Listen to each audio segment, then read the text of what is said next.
الحمد للہ رب العالمین، الصلاۃ والسلام علی رسولہ الکریم۔ اعوذ باللہ من الشیطان الرجیم، بسم اللہ الرحمن الرحیم۔ الذین ينفقون اموالهم باللیل والنہار سرا وعلانیۃ فلہم اجرہم عند ربہم ولا خوف علیہم ولا هم يحزنون۔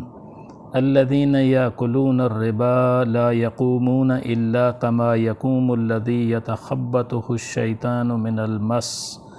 ذلك بأنهم قالوا إنما البيع مثل الربا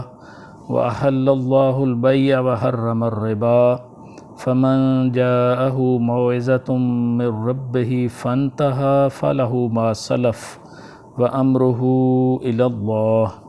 ومن عاد فأولئك أصحاب النار هم فيها خالدون۔ صدق اللہ العظیم۔ رب اشرح لي صدری ويسر لي أمری واحلل عقدة من لسانی يفقهوا قولی۔ اللهم أرنا الحق حقا وارزقنا اتباعه وارنا الباطل باطلا وارزقنا اجتنابه، رب زدنی علما یا رب العالمین۔ پچھلی کئی نشستوں سے ہم قرآن مجید کی مال کے حوالے سے جو ہدایات ہیں وہ مطالعہ کرتے آ رہے ہیں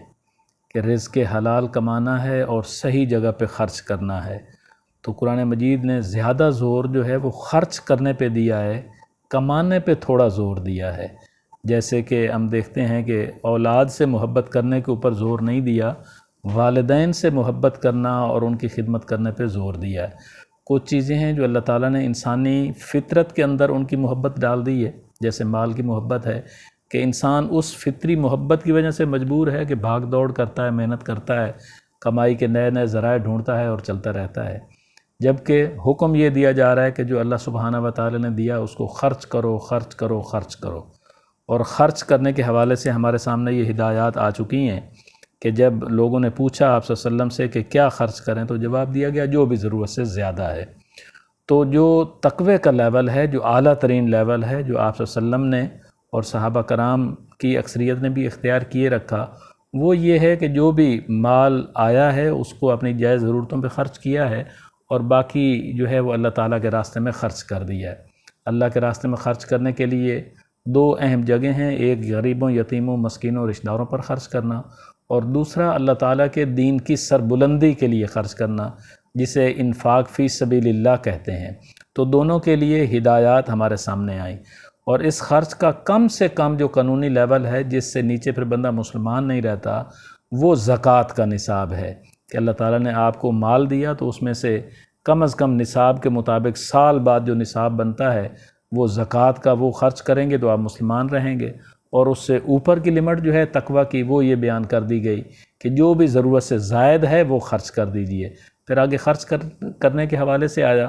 کہ پہلا لیول تو یہی ہے جو تقویٰ کا راستہ ہے کہ جو کہ آپ کی ضرورت سے زیادہ ہے وہ غریبوں، یتیموں، مسکینوں میں بانٹ دیں۔ اگر آپ سمجھتے ہیں کہ نہیں میری کچھ اور ضروریات بھی ہیں، میں سارا خرچ نہیں کر سکتا، تو پھر اس کو سنبھال کے نہ رکھیں، جو ضرورت مند ہے اس کو بطور قرضہ دے دیں، قرض حسنہ دے دیں، اور جب آپ کی ضرورت ہوگی اس کا چونکہ لکھا ہوا ہوگا اور پھر اس ٹائم کے مطابق آپ اس کو واپس لے لیں، اپنی ضرورت پوری کریں۔ پھر اس سے اگلا لیول بیان کیا گیا کہ اگر جو ہے وہ بھی آپ نہیں کرتے اور آپ کی مزید ضرورتیں ہیں، آپ چاہتے ہیں کہ اس کو جو ہے وہ مزید کسی طرح سے کمائی کی جائے، تو پھر اس کے لیے جائز راستہ جو ہے وہ تجارت ہے۔ اور کوئی یہاں تک نہ رکے اور اس سے بھی آگے بڑھنا چاہے اور وہ سوچے کہ میرے پاس جو مال آیا ہے وہ مال کے بدلے سے میں مال کماتا چلا جاؤں، تو یہ پھر سود ہے جس سے منع کیا گیا، اور اس کی جو ہے بہت بڑی وعید اس رکوع کے اندر آئی جو ہم آج تلاوت کر رہے ہیں۔ پہلی آیت تو پچھلے مضمون کی کنٹینیوٹی ہے، بلکہ یہاں اس کو کمپیریزن کے لیے رکھا گیا کہ ایک لیول تو یہ ہے کہ الذین ينفقون اموالهم باللیل، کہ وہ لوگ جو اپنے مال خرچ کرتے ہیں رات میں، والنہار اور دن میں، سرا وعلانیہ، پوشیدہ بھی اور ظاہر بھی۔ یہ باتیں جو ہیں پچھلے رکوع میں آ چکی ہیں۔ فلہم اجرہم عند ربہم، تو پس ان کے لیے اجر ان کے رب کے پاس محفوظ ہیں۔ ولا خوف علیہم ولا هم یحزنون، ان کے لیے نہ کوئی خوف ہوگا اور نہ وہ غمگین ہوں گے۔ جو کچھ انہوں نے مال و دولت کمائے، جائز ذرائع سے کمائے، اور ان کو رات میں بھی اور دن میں بھی اور پوشیدہ بھی اور اعلانیہ بھی خرچ کرتے چلے گئے، تو وہ اس دن بہت اطمینان میں ہوں گے، اور یہ پوری کی پوری جو ہے ان کے لیے بڑی ایسی کیفیت ہوگی جس میں آنے والے وقت کا کوئی خوف نہیں ہوگا اور گزرے ہوئے کے اوپر ان کو کوئی غم نہیں ہوگا۔ اب اس کے مقابلے میں وہ کہ جو مالدار سے مالدار بننا چاہتا ہے اور شارٹ کٹ لگاتا ہے کہ مجھے کوئی تجارت بھی نہ کرنی پڑے جس میں جو ہے وہ خسارے کا بھی ڈر رہتا ہے، نفع کا بھی ہوتا ہے، اور کسی کو مال دوں اور اتنا ہی مجھے واپس کرے وہ بھی وہ نہیں کرنا چاہتا، بالکل مفت دینے والی اس کی بات ہی نہیں ہے۔ تو وہ کیا چاہتا ہے؟ وہ چاہتا ہے کہ بس میں مال کے بدلے مال دوں، 100 روپیہ دوں اور جو ہے وہ سال بعد 6 مہینے بعد 110 لے لوں۔ تو یہ جو ہے یہ حرام ہے۔ تو اس کے لیے پہلے بھی ہدایات قرآن مجید نے اپنی نزول کے اعتبار سے دیں۔ تو یہ آخری رکوع ہے جو آپ صلی اللہ علیہ وسلم کی زندگی کے آخری ٹائم میں نازل ہوا، اور پھر جو ہے یہاں قرآن مجید کی اس سورہ بقرہ کے اندر اس کو حصہ بنا دیا گیا۔ الذین یاکلون الربا، جو لوگ سود کھاتے ہیں، لا یقومون، نہیں وہ کھڑے ہوں گے، الا کما یقوم الذی یتخبطہ الشیطان من المس، مگر اس کی طرح کہ جس کو شیطان نے چھو کر مخلوط الحواس بنا دیا ہو، یعنی اس کے حواس کھو دیے ہوں۔ کچھ نے لکھا کہ جیسے مرغی کا مریض ہوتا ہے کہ وہ اپنے حواس کھو دیتا ہے، تو یہ کیفیت سود خور کی جو ہے اصلاً تو ہوگی قیامت والے دن، کہ جو ہے ایسے مخبوط الحواس ہوگا جیسے بالکل جو ہے وہ ایک دیوانہ اور پاگل آدمی ہوتا ہے۔ اور دنیا میں بھی اس کی کیفیت دیکھی جا سکتی ہے کہ جو لوگ سود خور ہیں ان کی کیفیت جو ہے وہ اسی طرح کی ملتی جلتی ہوتی ہے جیسے شیطان نے چھو کے ان کو جو ہے ان کے حواس کھو دیے ہوں۔ ذالک بانہم قالوا انما البیع مثل الربا، یہ اس وجہ سے کہ انہوں نے یہ کہا کہ در حقیقت تجارت بھی تو سود کی مانند ہے، یعنی انہوں نے بیسک ڈیفینیشن جو ہے وہ بدلنے کی کوشش کی، اور انہوں نے کہا کہ یہ کیا ہوا کہ میں جو ہے 100 روپے کی ایک آئٹم خریدتا ہوں، اس پہ 110 لے لیتا ہوں، آپ کہتے ہیں جائز ہے، میں 100 روپے آپ کو دیتا ہوں اور آپ اس سے کاروبار کریں جو مرضی کریں اور میں آپ سے 110 واپس لوں، تو یہ آپ کہتے ہیں کہ یہ جو ہے وہ حرام ہے۔ تو انہوں نے کہا کہ نہیں، یہ جو تجارت ہے وہ بھی تو سود کی مانند ہے۔ اب سود ایسی چیز تھی جو عربوں کے ہاں کافی دیر سے رائج تھی، اور مدینہ کے اندر خاص طور پہ یہودی تھے، ان کے اندر یہ رائج تھی، تو لوگ خوب سمجھتے تھے کہ سود کسے کہتے ہیں۔ تو جو ہی یہ حکم آیا تو اس کے اوپر جو ہے وہ کسی نے اور کوئی اعتراض نہیں کیا، تو قرآن مجید نے اس کا وضاحت کے ساتھ جواب نہیں دیا، اس کے 100 جواب دیے جا سکتے تھے، جیسے آج کی معیشتیں ہیں، آج کا ہمیں ایکسپیرینس ہے کہ کیسے سود جہاں رائج ہو جاتا ہے تو وہ امیر کو امیر تر اور غریب کو غریب تر کر کے پورے معاشرے کے اندر بہت بڑا فساد کھڑا کر دیتا ہے، جس طرح کے فساد آج ہمارے سامنے ہے کہ جو ورلڈ بینک کی اور ان کی رپورٹ ہے کہ 12 کروڑ سے زیادہ لوگ غربت کی لکیر سے نیچے چلے گئے ہیں، اور وہ کیا کرایا سارے کا سارا جو ہے وہ سود کا ہے۔ تو قرآن مجید نے اس کے اوپر کوئی مزید توجیحات نہیں دیں، بلکہ آرڈر دیا اور فرما دیا وَحَلَّ اللَّهُ الْبَيْعَ، کہ اللہ تعالیٰ نے حلال کیا ہے تجارت کو، وَحَرَّمَ الرِّبَا، اور ربا کو حرام کیا۔ بس یہ آخری حکم ہے کہ اس کے جو ہے وہ کوئی نیٹی گریٹی میں جانے کی قرآن مجید نے ضرورت نہیں سمجھی، چونکہ جو سامنے مخاطبین تھے وہ 23 سال سے نبوت کو جانتے تھے اور احکامات کو جانتے تھے، ان کے اندر تقوی کا اتنا لیول تھا کہ کسی نے کوئی لیت و لال نہیں کیا، اور جو ہی حکم آیا جہاں تھے وہیں سود کو کٹ کر دیا۔ فمن جاءہ موعظۃ من ربہ، پس جس کو پہنچے نصیحت اس کے پروردگار کی طرف سے، فانتہا، پھر وہ باز آ گیا، فلہ ما سلف، تو اس کا ہے جو پہلے ہو چکا، کہ اگر جو ہے وہ اسلام آئے ہوئے 23 سال ہو گئے ہیں، آہستہ آہستہ آہستہ آہستہ تدریج سے احکامات آتے جا رہے ہیں، تو اس میں درمیان میں سود کی شناعت اور کئی خرابیاں اور ان کا تذکرہ آ رہا تھا، تو عقل مند اور ذہین لوگ تو پہلے ہی اس سے باز آ گئے تھے، اور یہاں آخری حکم دے دیا گیا کہ جس کو یہ نصیحت پہنچ گئی ہے پروردگار کی طرف سے اور پھر وہ باز آ گیا ہے، تو بس جو پہلے ہو چکا وہ ہو چکا۔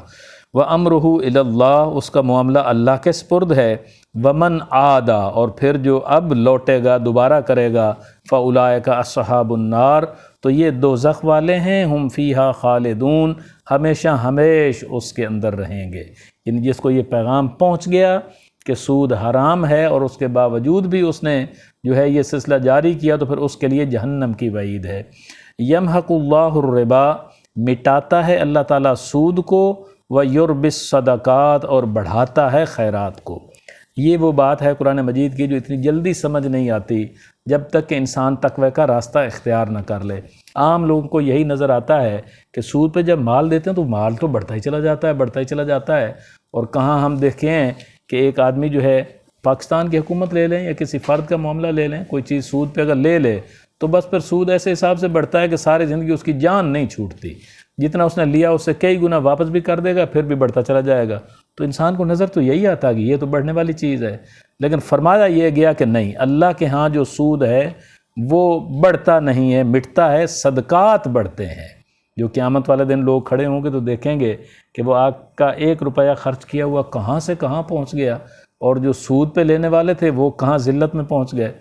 واللہ لا يحب كل کفار اثیم، اور اللہ پسند نہیں کرتا کسی بھی ناشکرے کو اور گناہ گار کو۔ یعنی یا یہ ناشکرہ پن ہے اور گنہگاری کا راستہ ہے کہ اللہ تعالیٰ نے میری ضرورتیں پوری کر دیں، اور جو میرے پاس سیونگ ہوئی سرپلس منی ہے اس کو غریبوں یتیموں میں اور اس میں لگانے کی بجائے اس کو بھی میں چاہتا ہوں کہ اس کے ذریعے سے بھی مال سے مال کماتا چلا جاؤں اور اکٹھا کرتا چلا جاؤں، تو یہ اللہ تعالیٰ کی نعمتوں کی ناشکری ہے۔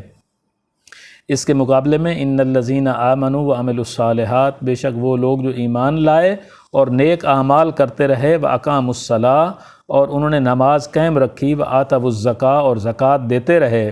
لہم اجرہم عند ربہم، تو ان کے اجر ان کے پروردگار کے پاس ہیں، ولا خوف علیہم ولا هم یحزنون، تو نہیں ہے ان پر کوئی خوف اور نہ وہ غمگین ہوں گے۔ یہ کم سے کم جو ہے وہ کامیابی کا لیول ہے کہ جو لوگ ایمان لائیں، نیک اعمال کریں، نماز کو قائم رکھیں، اور جو مال انہوں نے حلال طریقے سے کمایا ہے اس میں سے زکوٰۃ ادا کرتے رہیں، تو ان کے اجر ان کے رب کے پاس محفوظ ہیں۔ کہ اگر اس بڑے لیول پہ آپ نہیں جا سکتے کہ جو ضرورت سے زائد ہے سارا غریبوں یتیموں مسکینوں میں خرچ کر دیں، تو یہ کم سے کم لیول یہ ہے کہ جائز جگہ سے کما کے اور اس کی زکوٰۃ ادا کریں اور صراط مستقیم اختیار کریں، تو اس کے لیے بھی بشارت ہے کہ نہ ان کے لیے کوئی خوف ہے اور نہ وہ غمگین ہوں گے۔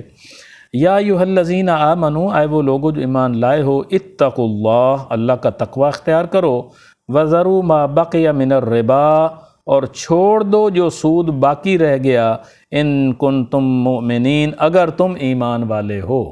یعنی اس سے پہلے جو ہے قرآن مجید نے کچھ جگہ پہ مختلف احکامات دیے کہ بڑھتا چڑھتا سود جو ہے وہ چھوڑ دیجئے، اور سود جو ہے وہ اللہ تعالیٰ کے ہاں نہیں بڑھتا بلکہ صدقات بڑھتے ہیں۔ اب آخری حکم آ گیا اور ان کو کہا گیا کہ اگر تم واقعی مومن ہو تو پھر یہ سود جو ہے اس کو چھوڑ دیجئے۔ فَإِن لَمْ تَفْعَلُوا، پھر اگر تم نہ چھوڑو گے، فَأْذَنُوا بِحَرْبٍ مِّنَ اللَّهِ وَرَسُولِهِ، تو پس تیار ہو جاؤ جنگ کے لیے اللہ سے اور اس کے رسول سے۔ یہ ایکسٹریم حکم ہے، کسی اور گناہ کے اوپر اس طرح کا حکم نہیں آیا۔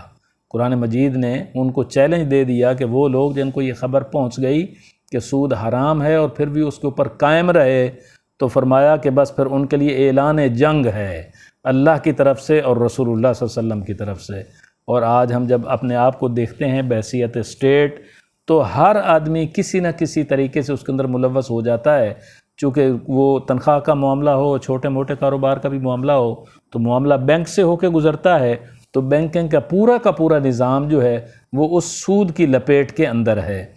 تو اس لیے یہاں یہ فرمایا گیا کہ وہ جنگ کی حالت میں ہے۔ اب جو اسٹیٹ اللہ اور اس کے رسول صلی اللہ علیہ وسلم سے جنگ کی حالت میں ہو، یا جو افراد اللہ اور اس کے رسول سے جنگ کی حالت میں ہو، کیسے کامیاب ہو سکتے ہیں؟ اس لیے ہم دیکھتے ہیں کہ ہماری نظروں کے سامنے سب کچھ ہونے کے باوجود ڈوب رہے ہیں، اور یہ معاملہ جو ہے یہ چلتا رہے گا جب تک کہ ہم بحیثیت قوم بھی اور افراد بھی توبہ کر کے سود کو چھوڑ نہیں دیتے اور اللہ تعالیٰ کی طرف رجوع نہیں کر لیتے۔ پچھلی آیات کو سامنے رکھیے کہ جس کے پاس یہ نصیحت پہنچ گئی، پہلے پاکستان کے اندر بھی اور دنیا میں بھی لوگوں کو یہ اشکال تھا کہ شاید سود اصل میں وہ ہوتا ہے جو افراد ایک دوسرے کو لیتے دیتے ہیں اور ضرورت کے تحت غریب لیتے ہیں اور پھر جو ہے وہ واپس نہیں کر پاتے تو چڑھ جاتا ہے، تو جو تجارتی لین دین ہے یہ شاید سود نہیں ہے۔ اس کے اوپر سپریم کورٹ نے اور شریعت کورٹ نے پاکستان کے اندر کئی سال ٹرائل کیے ہیں، تو پہلے ایک فیصلہ دیا، پھر اس کو جو ہے وہ یہاں کے بینکوں نے چیلنج کر دیا نواز شریف کے زمانے میں، اس کے بعد جو ہے وہ پھر دوبارہ کیس چلنا شروع ہو گیا، اور پچھلے سال جو ہے بلکہ اس سے پچھلے سال 1.5 یا 2 سال ہو چکے ہیں، شریعت کورٹ نے بہت ڈیلیبریٹلی تمام بینکوں کو، مالیاتی اداروں کو اور تمام سٹیک ہولڈرز کو اکٹھا کرنے کے بعد، سب کی باتیں سننے کے بعد آخر کار یہ فیصلہ دے دیا کہ یہ اصل میں ربا کی ڈیفینیشن میں یہ سب قرضے اسی میں آتے ہیں کہ جو بینک جاری کریں یا افراد جاری کریں یا مالیاتی ادارے جاری کریں اور ان کے اوپر بعد میں اس کا نام کوئی بھی رکھیں، انٹرسٹ رکھ لیں یا اس کو مارک اپ کہیں یا جو بھی کہیں، پیسے کے بدلے پیسہ بڑھا کے لینا یہ سود ہے۔ اب وہ حجت تمام ہو چکی ہے، اب جو ہے جو باز نہ آئے تو اس کے لیے اعلان جنگ ہے اللہ کی طرف سے اور اس کے رسول صلی اللہ علیہ وسلم کی طرف سے، اور ایک جو ہے وہ اس سے نکلنے کا راستہ جب یہ اعلان کیا گیا تو فرمایا وَإِن تُبْتُمْ فَلَكُمْ رُؤُوسُ أَمْوَالِكُمْ، اور اگر تم توبہ کر لو تو پھر وہ جو اصل زر ہیں اس کے تم مالک ہو، یعنی سود جو اوپر سے اوپر چڑھتا چلا گیا وہ تو ختم ہوا، اور جو اصل زر ہے وہ آپ اس سے لے سکتے ہیں مقروض سے۔ لا تظلمون ولا تظلمون، نہ تم ظلم کرو گے اور نہ تم پر ظلم کیا جائے گا، یعنی جو اصل زر ہے وہ آپ کو ملنا چاہیے، یہ آپ کا حق بنتا ہے، تو یہ دے دیا گیا۔ یہاں تو بات اس کی ہو رہی تھی کہ جو سود کھاتے ہیں، پھر رسول اللہ صلی اللہ علیہ وسلم نے جب ان آیات کی تشریح فرمائی تو پھر آپ صلی اللہ علیہ وسلم نے اس کو وسعت دی کہ سود لینے والا بھی، دینے والا بھی، لکھنے والا بھی، گواہ بننے والا بھی، جو کچھ اس میں معاملات کرنے والا ہے وہ بھی اسی طرح اس گناہ میں شریک ہیں۔ اور اس کی شناخت جو رسول اللہ صلی اللہ علیہ وسلم نے بیان فرمائی لمبی حدیث کے اندر، جس کا معنی مفہوم یہ ہے کہ جو سود ہے اس کے اتنے بڑے حصے ہیں اور اس کے کم سے کم جو گناہ کا لیول ہے وہ یہ ہے کہ کوئی بندہ اپنی ماں سے نکاح کر لے، یعنی ایسے جو حرمت کے پہلو ہیں اس کے اندر، اور اس کے باوجود اگر کوئی اس کے اوپر چلتا چلا جائے تو پھر اس کا نتیجہ جو ہے وہ ہمارے سامنے ہے کہ کس طرح قوموں کی قومیں جو ہیں ان کا بھٹا بیٹھ جاتا ہے اور تباہی اور بربادی کے دہانے پہ پہنچ جاتی ہیں، جو آج ہمارے ساتھ ہو رہا ہے۔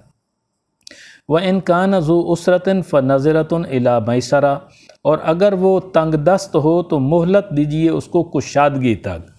چہ جائے کہ آپ نے کسی کو قرض دیا اور وہ اس کو ٹائم پہ واپس نہیں کر سکا تو پھر اور سود چڑھے گا، پھر اس نے واپس نہیں کیا تو پھر اور چڑھے گا اور چڑھتا چلا جائے گا۔ اس کے مقابلے میں آپ نے کسی کو قرض دیا ہے تو بغیر سود کے دیں، اور آپ سے وقت مقرر ہو گیا، لکھنا لکھانا ہو گیا، اس وقت پہ وہ پورا نہیں اتر پا رہا اور مشکل میں ہے تو پھر اس کو مہلت دیجئے، اس کے ساتھ جو ہے نئی ٹائم لائن بنا لیجئے، چونکہ وہ مشکل میں ہے اور نہیں لوٹا سکتا، اور پھر اگر اس کے بعد بھی وہ نہیں دے سکتا تو آپ کی تو وہ سرپلس میں نہیں ہے، آپ کو تو اللہ تعالیٰ رزق دے رہے ہیں آپ کے روزگار سے، تو پھر فرمایا وَأَن تَصَدَّقُوا، اور اگر تم بخش دو، صدقہ کر دو، خَيْرٌ لَكُمْ، تو یہ تمہارے لیے کہیں بہتر ہے، إِن كُنتُمْ تَعْلَمُونَ، اگر تم جانتے ہو کہ یہ اتنا بڑا کام ہے کہ جو بھی سرپلس پیسہ ہے وہ اگر آپ خرچ کر دیں اور کسی کے لیے صدقہ کر دیں تو یہ تو بہترین جو ٹاپ کا لیول ہے یہ وہ ہے، اور اس کے لیے فرمایا کہ اگر تم جانو تو یہ تمہارے لیے کہیں بہتر ہے۔ وَاتَّقُوا يَوْمًا تُرْجَعُونَ فِيهِ إِلَى اللَّهِ، اور تم ڈرو اس دن سے جس دن تم لوٹائے جاؤ گے اللہ کی طرف۔ اب اس آیت کے بارے میں بیان کیا جاتا ہے کہ یہ قرآن مجید میں نازل ہونے والی آخری آیت ہے جو یہاں پہ رکھی گئی، اور بڑی اہم آیت ہے اور بہت اہم مضمون ہے کہ پیچھے جتنے احکامات آئے، مال کو صحیح جگہ سے کمانا، صحیح جگہ پہ خرچ کرنا، اس کی فضیلت، اس کا اجر، اور پھر اس کے ضائع ہونے کے لیے کیا کیا معاملات ہیں کہ کہیں دکھلاوا نہ ہو جائے، دوسرے کو تکلیف دینا نہ ہو جائے، اور پھر کمائی کے لیے جو ہے وہ تجارت کا راستہ اور جائز راستہ استعمال کرنا، نہ کہ سود کا کرنا۔ اس کے آخر میں کنکلوڈ کر کے یہ بتایا جا رہا ہے وَاتَّقُوا، اور ڈرو، تقوی اختیار کرو، یومن ترجعون فیہ الی اللہ، اس دن سے کہ جس دن تم اللہ کی طرف لوٹائے جاؤ گے۔ اس دن کیا حالت ہوگی؟ اکیلے ہوگے، یہاں تو ایک معاشرہ ہے، کوئی ایسوسی ایشن ہے، کوئی ایک فیملی ہے جو ایک دوسرے کا ساتھ دیتے ہیں، معاملات کرتے ہیں، کوئی ایسوسی ایشنیں ہوتی ہیں، کوئی دوست ہوتے ہیں، کوئی اس طرح سے جو ہے وہ کلسٹر بنے ہوتے ہیں، لیکن اللہ کے حضور جب پیش ہونا ہے تو اکیلے ہونا ہے۔ تو اس دن کو سامنے رکھتے ہوئے آج ہی اپنے معاملات جو ہیں وہ درست کر لو۔ ثم توفی کل نفس ما کسبت، پھر پورا دیا جائے گا ہر شخص کو ما کسبت، جو اس نے کمایا ہوگا، جو کچھ بھی نیکی اس نے کمائی ہے اور کس طرح سے اس کو جائز طریقوں سے مال کو کما کے جائز جگہ پہ خرچ کیا، یا دوسری نیکی کا تذکرہ جو درمیان میں آیا کہ وہ لوگ جو ایمان لائے، نیک اعمال کرتے رہے، نماز کو قائم رکھا، زکوٰۃ ادا کرتے رہے، تو جو بھی کیا ہے، اچھا کیا ہے، برا کیا ہے، تو اس دن ہر ایک کو اس کی کمائی کا پورا بدلہ دیا جائے گا۔ وَهُمْ لَا يُظْلَمُونَ، اور وہ ظلم نہیں کیے جائیں گے۔ اس کے بعد جو ہے اگلی آیت کے اندر جو تجارت ہے اور قرض کا لین دین ہے اس کے معاملے میں ہدایات ہیں، اور قرآن مجید کی سب سے لمبی آیت ہے، انشاءاللہ اگلی دفعہ اس کا مطالعہ کریں گے۔ اللہ تعالیٰ سے دعا ہے جو آیات ہم نے پڑھی ہیں ان کو سمجھنے کی اور عمل کرنے کی توفیق عطا فرمائے۔ اقول قولی ھذا واستغفر اللہ لی ولکم ولسائر المسلمین والمسلمات۔ جزاکم اللہ خیر۔